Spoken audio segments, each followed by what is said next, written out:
lining up now for the third of 3 races this evening. It will be Peter Schilcock in that number 78 car on pole position. Lucas Raskowitz, that familiar JPS tribute, the black and gold on the front row. John McClintock there in the white number 23 car. Gregory Leader, the chrome, silver and green. And the flash red of Danny Henney.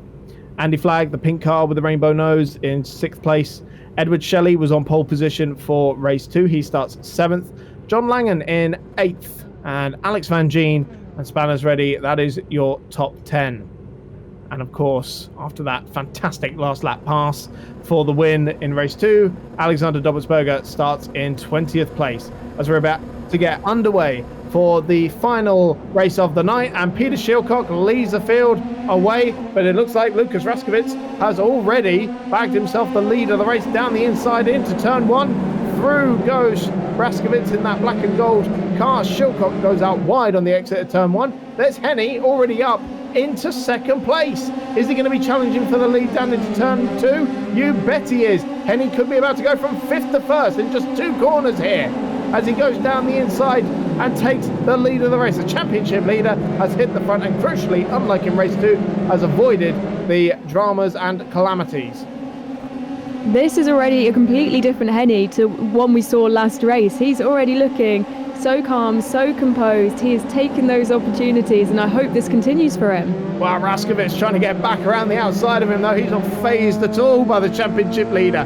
There was no way through for him at turn 3. Unfortunately, I'll be fascinated to see if he can stick with Henney for the rest of this race, as everybody else is still squabbling away for 3rd place. Peter Schilcock still holding on there from pole position. Andy Flagg has romped up the order in that pink car with the rainbow nose. He's up in 4th place. John McClintock 5th, Leader 6th. Van Gien up to 7th, Shelley in 8th, Spanners ready in 9th, and Alex Johnsma. That is your top 10 as they make their way around the final 2 corners on this opening lap, which, according to my timing screen, is a 30-minute race rather than to laps, which is interesting. Let me double check. Oh, it is set to 13 laps, so it's just my timing screen that is on the fizz there. So apologies for that. Plenty of cars taking to the escape road down at turn 1, but Peter Schilcock in 3rd place is the man who's got to be watching his mirrors as Andy Flagg pulls out of the slipstream and is about to make his way into 3rd place. Around the outside he goes and into the podium places. He was a bit close on the exit there, but he got through nicely. Andy Flagg been a very quick car all season, very impressive. And we have seen him on the podium just once so far this season, which is a little bit surprising. Hopefully we see him once again, as John McClintock from 5th place has gone a bit wide on the exit of turn 3 through the gravel. He's gone. He's tumbling down the order, down in 13th now.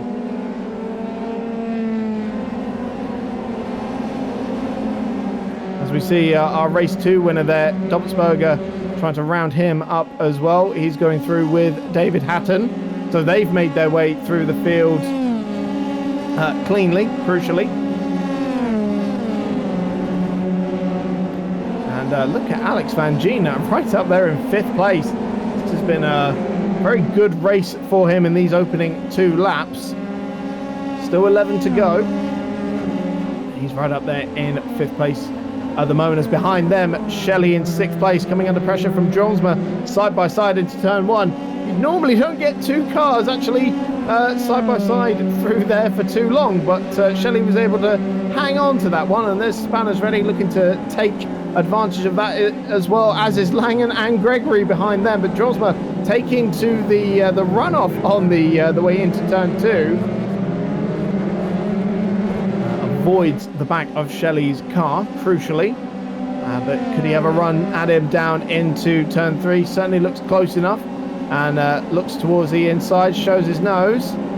Shelley very good on the brakes. We saw him giving a very good defense of that position in race 2. And Johnsman's got to be careful here because he's looking at Shelley, but he's also got to watch out for Spanners behind him. This is the battle for 6th place in the final championship race of the night, race 3 of the round 5 of the Missed Apex iRacing F3 Cup. And Josma now looking towards the inside of that penultimate corner, and once again Shelley will not have any of it. Dances around the outside and still defending away for that position and keeping Josma at bay. Just in front of them, Alex Van Gien in 5th place. Looks like he's about to make it 4th place ahead of Peter Schilcock. Goes through on the inside, runs wide over the curb though. Now does he get the slowdown penalty for that, I wonder? He certainly will have compromised his run at any rate, and Schilcock is coming back at him. On the run up towards turn 2. And down the inside, yep, he's still kept the place. Apologies, I saw a flash of Ishmael Basso across my screen while I was watching that, and I wondered what on earth had happened to him. Surely the gold driver points leader has had a drama at some point in this race, because he's now a lap down, unfortunately. But what we were watching there, Van Gien ahead of Schilcock, and Drillsma behind them has made his way into 6th place ahead of Edward Shelley while we were watching that battle. And Shelley has got a train of cars behind him once again. Spanners, Langen, Leader, Dobertsberger, Batten, and Boomsma and Ward. There's just a train of them waiting to get through. Not many opportunities for that to happen though. I'm just watching Leader, and you know he's trying to get the opportunities, but they're just at the moment not coming for him. We're with Spanners looking at the back of Edward Shelley's car as he exits that final corner and onto the start-finish straight to start lap 5 of 13. And of course, he's got to be careful any attempt at an overtake he makes. If it doesn't pay off, he will have the pack swarm him. And there's plenty of cars who will do so. There's about 1 second covering about 6 cars as look at Gregory Leader behind them in 10th place, trying to get past Langen. And he's gone around the outside of turn 2. Can he draw alongside? He certainly has. Will he get ahead by the time they get down towards turn 3? Going around the outside in that chrome, silver and green car, and Langen, oh, a shove off the road. He Norrised him. And that unfortunately puts Leader down the pack a little bit, down into 14th place. So Dobertsberger, Hatton, Boomer and Williams all went through there. I don't want to tempt fate at all, because I'm cautious that sometimes this happens when we talk about Danny Henney. But he just looks so in the zone at the minute, and I think after what we've seen last race and in the sort of in the races we've had before, you know, whether that be at Silverstone, whether that be before that, where he struggled moving through the pack. At the moment, he's stretching away, and he just must be in a moment of like serenity, because there's nothing around him. He can just focus on the track and on making the car go where it needs to go, and all that practice will be paying off right now. And I do hope that we aren't tempting fate here, and he can continue through these next 7 laps just being as chilled as he looks now.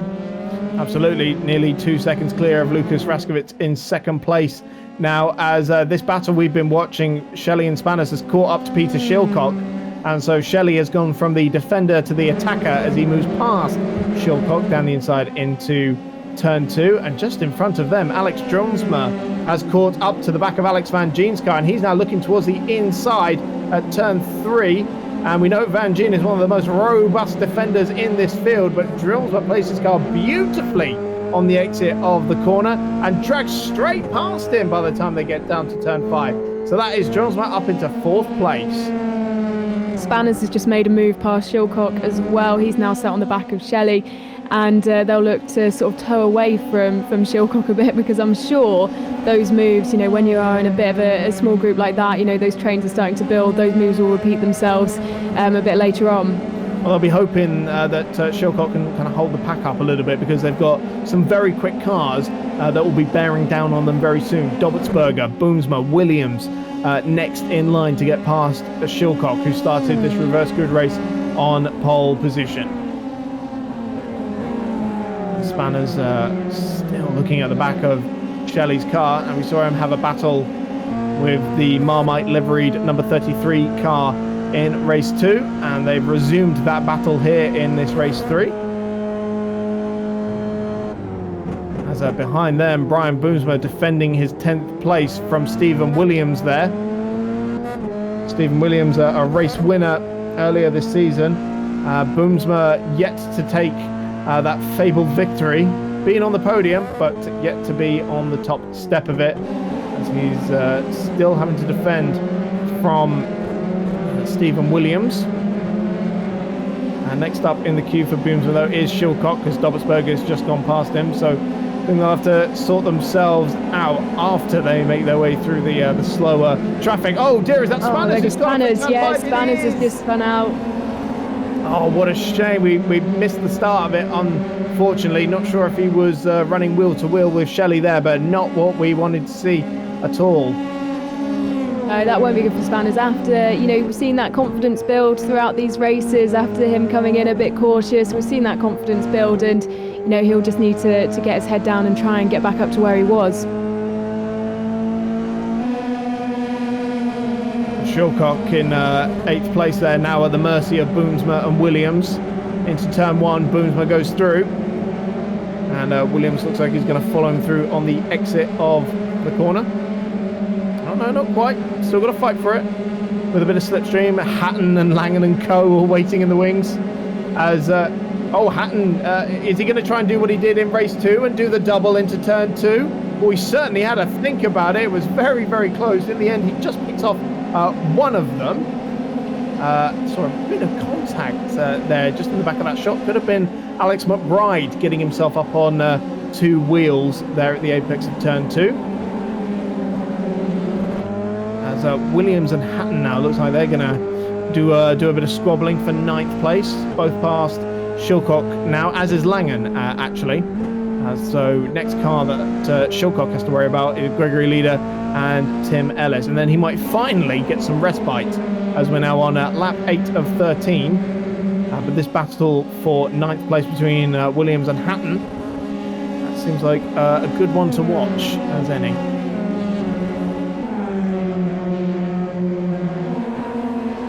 And let's not forget Boomsma only just a second or so up the road as well. So maybe they'll think about trying to catch up to him before they sort themselves out. There's the way pack racing goes. As soon as you start to squabble, you will fall away from the order, as Langen gets very out of shape out of turn 1 and just about keeps it out of the barriers. But certainly not an ideal corner there, as Hatton now going for that 9th place spot.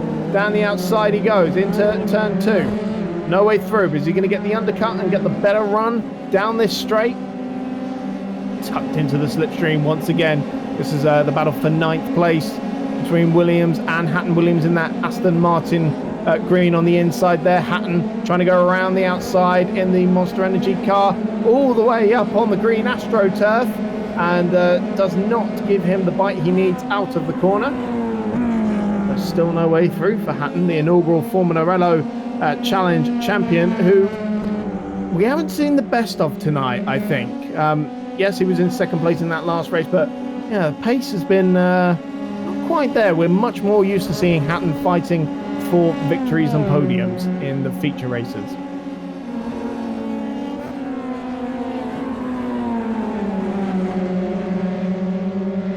They're coming across the line now to start lap 10 of 13, so we're into the closing stages of round 5 here. Henny's lead at the front of the field up to 4 seconds now over Lucas Raskovitz, who in turn has a second over Andy Flagg. Alex Stromsma still sitting pretty in 4th place there. Alex Van Gien 5th, and then Shelley and Dobertsberger about to swap place for 6th and 7th there, as Dobertsberger makes a tidy little move in the braking zone on the outside of turn 2. Boomsma, Williams and Hatton, that's your top 10 at the moment. Tim Ellis in 11th place, getting a little bit detached from this one now. As Shelley for 6th place. Oh, he really tried to go around the outside there and just met the gravel on the outside of turn 3. And now he's got Boomsma for company, trying to go around the outside of turn 5. That's very, very close. That's Leclerc Perez close, that is, and Boomsma going all the way around the outside. That's fantastic racing there. full opportunity on that mistake from Edward Shelley. He knew that Shelley would have some debris and detritus on his tyres still from that trip through the gravel. Took full advantage of it, went straight round the outside and is into 7th place. And Williams now looks like he's going to make a move. Pulls out of the slipstream towards turn 1, 3 laps to go. Down the inside he goes for 8th place, and Shelley's got no answer for that. Hatton, the next man in the queue. Now Shelley will benefit from Williams' slipstream here, but Hatton's got the double toe, as it were. And Williams definitely going to have to go defensive as they're 3 wide towards turn 2. And Williams very good on the brakes there, and Hatton sails around the outside. Good driving from the trio there. They've kind of left Tim Ellis in no man's land at the minute, because they're all charging off and he's just sort of floating between them and sort of looking back. You've got Ward and Batten, and he's sort of just still stuck in the middle there, Tim Ellis. Yep, seems to be. Now Dobbelsberger putting in a late charge, once again closing in on Alex Van Gien for 5th place. We have just 2 laps remaining after this one. Danny Heney is on course to once again make it 2 victories in one night. Now, having said quite a few times now what a rarity that is, I think we can start to call it a regular occurrence for Mr. Heney, as he's looking so comprehensive. It's just he's looking so chilled in this race. Absolutely. Now that battle with Van Gien and Dobbelsberger I mentioned is definitely a lot closer now, as Dobbelsberger was challenging down the outside into turn 1, but Van Gien held firm on the inside line there. So 2 laps to go, and the question is, can Van Gien hang on to 2nd place? Dobbelsberger once again pulls out of the slipstream. Towards turn 2 we go. He's on the inside line in that black and white Ace of Spades car. Gets it. Oh, here shows Van Gien the curb. And I think Van Gien will get the slowdown penalty for that one, and that's going to allow Brian Boomsma through. Little bit naughty there from Dobbelsberger, but I think he's fully within his rights. If Van Gien did get a slowdown penalty, he's certainly paying no attention to it. But Boomsma goes through regardless, into 6th place.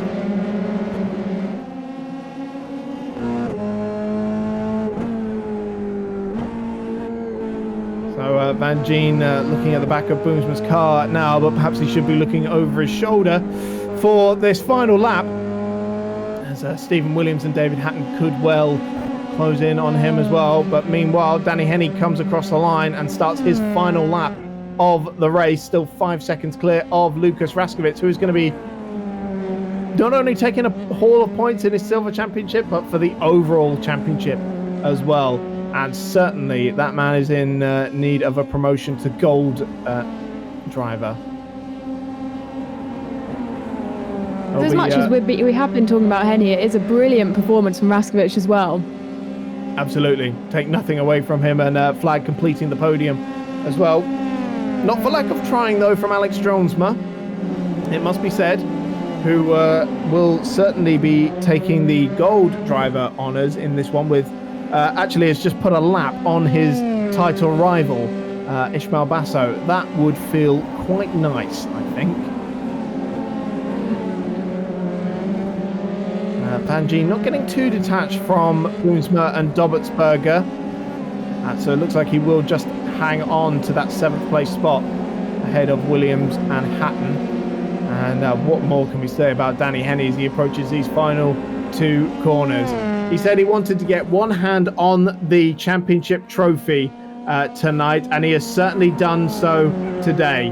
And he's on course now for 2 championships in a row. It's victory once again for Danny Heney. Lucas Raskovits, a stunning 2nd place in that fantastic JPS black and gold livery. Andy Flagg completes your podium in that pink car with the rainbow nose. Alex Jonesma in 4th place. Alexander Dobbelsberger, another cracking drive from him in 5th.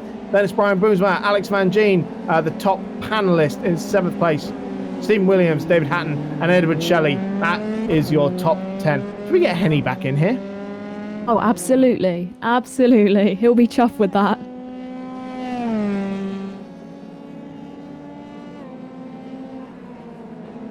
Well, Danny, I'm going to stop saying that these repeat victories are so rare because you seem to be doing it on the regular now. To be lucky, to be honest, I got lucky with that one. I just made a really silly mistake at the start of race 2 and looped it round and caused absolute chaos. So it put us in a good position for this race. But race 2 was really hard. Once I'd done the spun, I got hit and it broke my steering. So I was kind of a sitting duck, just praying that I'd finish in the top 20. But yeah, I don't mind winning a couple on a night. It's pretty nice feeling. All right, well, we've got one more round left, and you're certainly going into it with a healthy margin. So what's the game plan going into the final round? It's an interesting one because last year I kind of tried to play it safe, and you seen what Boomsma and Luca did. They tried to muster me around, and I had to give them a bit of space, which is a bit awkward because I like to go wheel to wheel. So I'll have a look and see what the points gap is. Obviously, I'll give it full beans in the first race, and hopefully it can be done in the second. I'd like to get it done before the end of the season, if possible. Good man. Well, congratulations on another victory, and we'll see you at the final round. Thanks, guys. Thank you very much. See you later. Worth mentioning as well that for Lukas Raskovits, I make that his maiden podium in the F3 Cup, or indeed in Mr. Apex Motorsport history. So congratulations, Lucas. That is all from us. Ellen and Spanners are going to take you through the Fun Cup race coming up just in a few moments time. But from me and the Mr. Apex iRacing F3 Cup, that is all for tonight. Thank you very much for watching. My thanks to Steve for the broadcast and to the admins, Richard Molden and Sam Watley. And we'll see you at the next round.